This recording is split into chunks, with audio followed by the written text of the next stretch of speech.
السلام علیکم پیارے بچوں، آج ہم پڑھیں گے ہمارے وطن کا نشان۔ یہ نظم ہے 8ویں جماعت کا سبق نمبر 5 ہے، ہمارے وطن کا نشان۔ اس نظم میں شاعر اپنے وطن کی تعریف کرتا ہے اور اپنے وطن کی علامت یا نشان سے مراد پرچم یا جھنڈا ہے، اس کی تعریف کرتے ہوئے کہتا ہے۔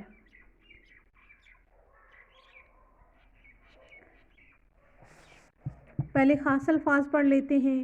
ذو فشاں، لرزاں، ترساں، سرنگوں، تیغ رواں، جبیں، منشور، فروزاں، تھرانہ، کوہ دمن، ابد، ہیبت۔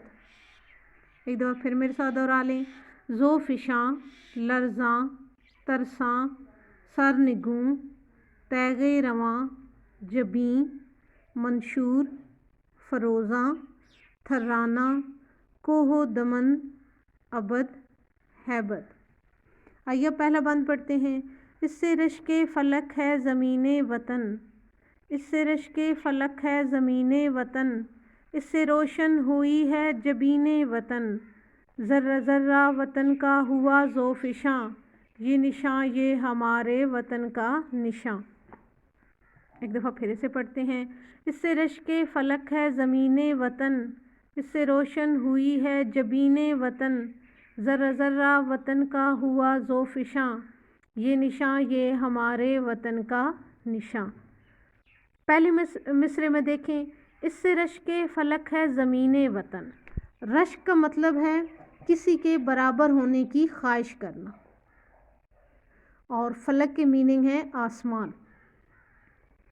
اس دوسرے مصرعے میں دیکھیں۔ اس سے روشن ہوئی ہے جبین وطن۔ جبین کا مطلب ہے ماتھا، پیشانی۔ تیسرا مصرعہ دیکھیں۔ ذرہ ذرہ وطن کا ہوا ذو فشاں۔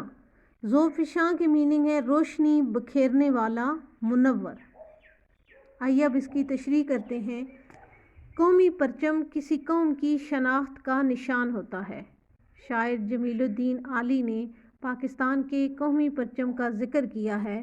وہ کہتے ہیں کہ آزادی کے اس نشان نے ہماری سرزمین کو وہ مقام اور عزت عطا کی ہے کہ اب آسمان بھی ہمارے وطن کی برابری کی خواہش کرتا ہے۔ ہمارے قومی پرچم نے پیارے پاکستان کی جبین کو روشن کر دیا ہے، وطن کا ذرہ ذرہ روشنی پھیلا رہا ہے۔ یہ سب ہمارے قومی پرچم کے دم قدم سے ہے۔ ہمارے وطن کی آزادی اور یہ پرچم اللہ تعالیٰ کی عنایت اور احسان ہے۔ آئیے اب دوسرا بند پڑھتے ہیں۔ یہ حلال آب ہے تیغ خمدار کی، یہ ستارہ چمک بخت بیدار کی، یہ نشاں قوم کی ستوتوں کا نشاں، یہ نشاں یہ ہمارے وطن کا نشاں۔ پہلا مصرعہ دیکھیں۔ یہ حلال آب ہے تیغ خمدار کی۔ اس میں میننگ دیکھ لیتے ہیں۔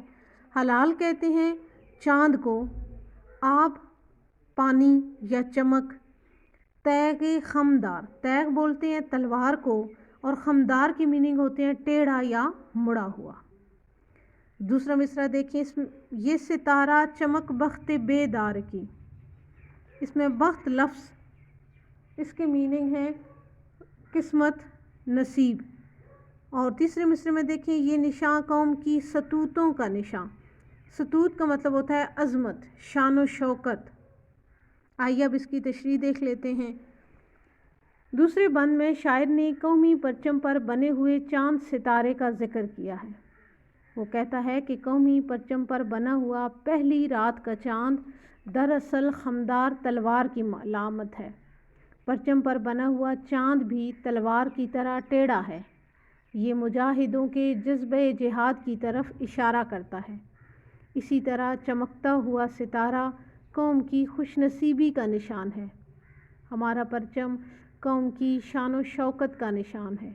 یہ دنیا بھر میں ہمارے وطن کی پہچان ہے۔ وطن کی آزادی اور یہ پرچم اللہ تعالیٰ کی عطا ہے۔ شاعر نے کیا خوب کہا ہے۔ یہ پرچموں میں عظیم پرچم، یہ پرچموں میں عظیم پرچم، عطائے رب کریم پرچم۔ اب تیسرا بند پڑھ لیتے ہیں۔ یہ نشان جس سے لرزاں تھے روم و عجم، یہ نشان جس سے ترساں تھے خاکان و جم، یہ نشان جس سے تھا سر نگوں ایک جہاں، یہ نشان یہ ہمارے وطن کا نشان۔ آئیے سے ایک دفعہ پھر دہراتے ہیں۔ یہ نشان جس سے لرزاں تھے روم و عجم، یہ نشان جس سے ترساں تھے خاکان و جم، یہ نشان جس سے تھا سر نگوں ایک جہاں، یہ نشان یہ ہمارے وطن کا نشان۔ اس بند میں آنے والے پہلے مشکل الفاظ کے میننگ پڑھ لیتے ہیں۔ پہلے مصرعے میں دیکھیں لفظ ہے لرزاں، لرزاں کی میننگ ہے خوفزدہ، ڈرنے والا۔ دوسرے مصرعے میں دیکھیں ترساں، ترساں کی میننگ ہے ڈرا ہوا۔ تیسرے مصرعے میں آئیں تو لفظ ہے سرنگوں، سرنگوں کی میننگ ہے سر نیچے کیا ہوا، جھکا ہوا۔ آئیے اب اس کی تشریح پڑھ لیتے ہیں۔ ہمارا قومی پرچم مسلمانوں کی عظمت اور شان کا نشان ہے۔ شاعر اس کا رشتہ تاریخ اسلام سے جوڑتے ہوئے کہتا ہے کہ سبز ہلالی پرچم نے ماضی میں دنیا پر راج کیا ہے۔ ہمارے پرچم سے دنیا کی بڑی بڑی قوتیں خوفزدہ تھیں۔ وقت کے بادشاہ مسلمانوں کے خوف سے کانپتے تھے۔ مسلمانوں نے روم اور فارس کا سر جھکا دیا تھا۔ اس پرچم کے سامنے دنیا بھر کے پرچم سرنگوں ہو گئے تھے۔ ہمارا پرچم ہمارے عظیم فاتحین کی نشانی ہے۔ بقول شاعر، محمد ابن قاسم کے صحاب جود کا پرچم، محمد ابن قاسم کے صحاب جود کا پرچم، یہ تارک کا، صلاح الدین کا، محمود کا پرچم۔ یہ پرچم پاکستان تک محدود نہیں بلکہ اسلامی تاریخ کے ہر فاتح کی روایات کا وارث ہے۔ مسلمانان پاکستان اس پرچم کو سدا بلند رکھیں گے۔ آئیے پانچواں بند پڑھ لیتے ہیں، چوتھا بند پڑھتے ہیں۔ یہ نشان اپنے زرعی روایات کا، یہ نشان غازیوں کی کرامات کا، جن کا جوش مسلسل تھا تیغ رواں، یہ نشان یہ ہمارے وطن کا نشان۔ ایک دفعہ پھر بغور سے پڑھتے ہیں۔ یہ نشان اپنی زرعی روایات کا، یہ نشان غازیوں کی کرامات کا، جن کا جوش مسلسل تھا تیغ رواں، یہ نشان یہ ہمارے وطن کا نشان۔ اس بند کے پہلے مشکل میننگ دیکھ لیتے ہیں۔ بچوں پہلا مصرعہ دیکھیں۔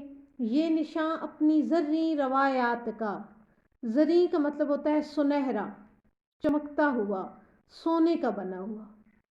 دوسرے مصرعے میں لفظ دیکھیں کرامات، کرامات، کرامات کی میننگ ہے کسی نیک شخص سے ظاہر ہونے والی خلاف عادت بات۔ تیسرا مصرعہ دیکھیں، جن کا جوش مسلسل تھا تیغ رواں۔ جوش مسلسل کا مطلب ہے کہ لگاتار جوش، مسلسل جو ایک جوش ان کا چل رہا تھا، اور تیغ کا مطلب ہے تلوار، تیغ رواں چلتی ہوئی تلوار۔ آئیے اب اس بند کی تشریح پڑھ لیتے ہیں۔ شاعر کہتا ہے کہ پاکستان کا پرچم مسلمانوں کی عظیم روایات کی علامت ہے۔ یہ وہ پرچم ہے جس نے دنیا بھر کی باطل قوتوں کے سر جھکا دیے تھے۔ یہ نشان مسلمانوں کے فاتحین کی یاد دلاتا ہے۔ ہمارے آباء و اجداد اللہ کے دین کی سربلندی کے لیے جہاد کرتے تھے۔ ان کی بہادری تلواروں کی محتاج نہیں تھی بلکہ ان کا جوش بذات خود ایک تلوار بے نیام تھا۔ ہمارے غازیوں نے وقت کی بڑی طاقتوں کو شکست دی اور اللہ تعالیٰ کی زمین پر اس کے دین کا بول بالا کر دیا۔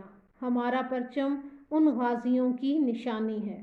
بقول شاعر، محمد ابن قاسم کے صحاب جود کا پرچم، محمد ابن قاسم کے صحاب جود کا پرچم، یہ تارک کا، صلاح الدین کا، محمود کا پرچم۔ آئیے پانچواں بند پڑھتے ہیں۔ جن کے سینے منور تھے قرآن سے، جن کے سینے منور تھے قرآن سے، جن کے چہرے فروزاں تھے ایمان سے، جن کے چہرے فروزاں تھے ایمان سے، جن کی ہمت قوی، جن کی قوت جواں، جن کی ہمت قوی، جن کی قوت جواں، یہ ہمارے وطن کا نشان۔ آئیے اب اس بان کے مشکل الفاظ کی میننگ پڑھ لیتے ہیں۔ دوسرے مصرے میں دیکھیں، جن کے چہرے فروزاں تھے ایمان سے۔ فروزاں کی میننگ ہے چمکتا ہوا، روشن۔ تیسرے مصرے میں جن کی ہمت قوی، قوی کا مطلب ہے طاقتور، جوان۔ یہ نشان یہ ہمارے وطن کا نشان۔ آئیے اب اس بان کی تشریح پڑھ لیتے ہیں۔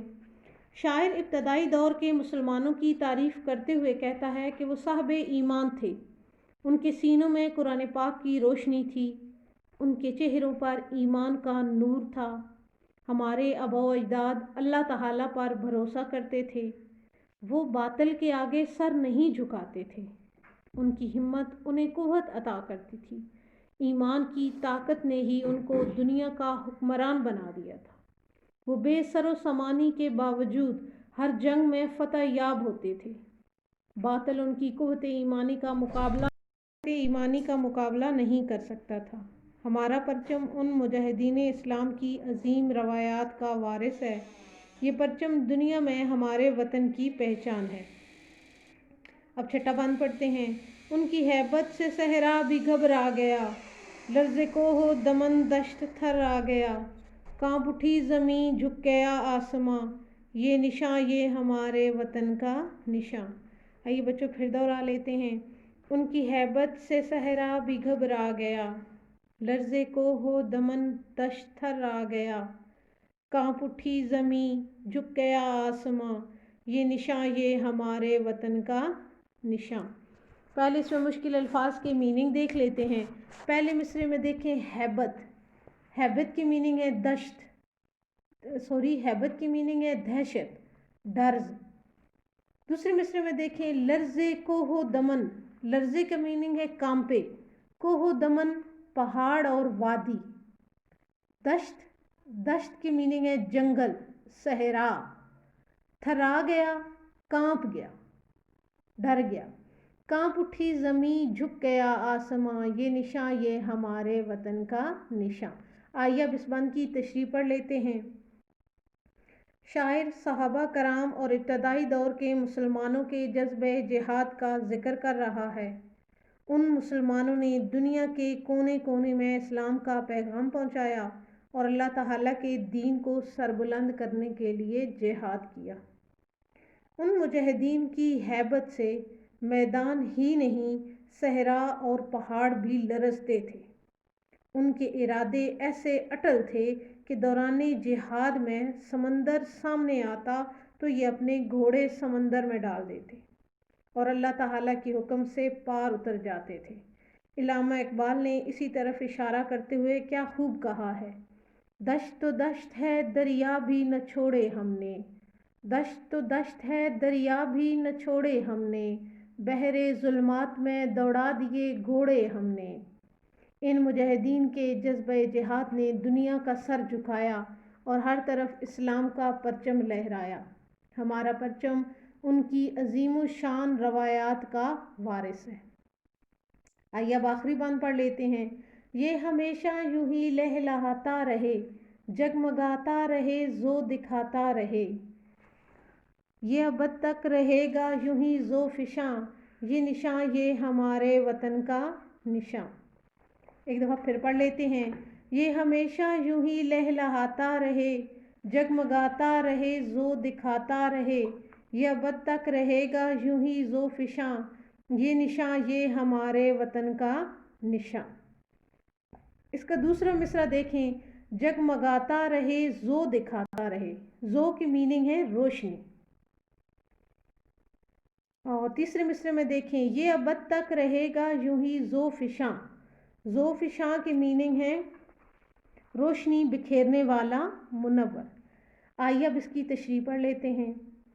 اس نظم کے آخری بند میں شاعر دعا کرتا ہے کہ ہمارا پرچم ہمیشہ لہلہاتا رہے، اس پر بنا ہوا چاند تارا ہمیشہ جگمگاتا اور روشنی پھیلاتا رہے، ہمارا وطن ہمیشہ آزاد رہے، پھلے پھولے اور خوب ترقی کرے۔ شاعر کو یقین ہے کہ ہمارا وطن تا قیامت سلامت رہے گا اور اس کا جھنڈا ہمیشہ لہلہاتا رہے گا۔ پرچم کی سربلندی کی دعا کرتے ہوئے ایک اور شاعر نے کیا خوب کہا ہے: